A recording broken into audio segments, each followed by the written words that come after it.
भाई लोग, एक समय था जब हम गांव में थे, बचपन में गाय पोसते थे। और जिस समय गाय का दूध मिलता था हम लोग को, तो उस समय हम 10 रोटियां खाते थे। मेरे बाबूजी बोलते थे नॉनवेज भी खाइल करो ना, तो हम नॉनवेज नहीं खाते आज भी, और तभी भी नहीं खाते थे।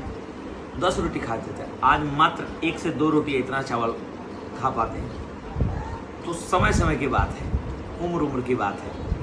और वैसे भी हम शुरू से ही देसी खानों का, जैसे आप लोग जानते हैं, और देसी पहनावा ओढ़ावा, देसी रोहन, ये हमारा अच्छा लगेला थे। तो आज चावल 1 रोटी और तनी मनी परवल के सब्जी बा, तनी भिंडी के भुजिया बा, आ एक करेला खीरा बाटे खाली। करेला भी ऐसे मुंह से निकल के, लेकिन करेला भी हमारा फेवरेट है। वो में कौन करेला? भरुआ वाला। परवल और करेला का बैंगन का भरुआ बड़ा अच्छा लगेगा। खाते रहिए, गाते रहिए और ज़िंदगी का आनंद लेते रहिए।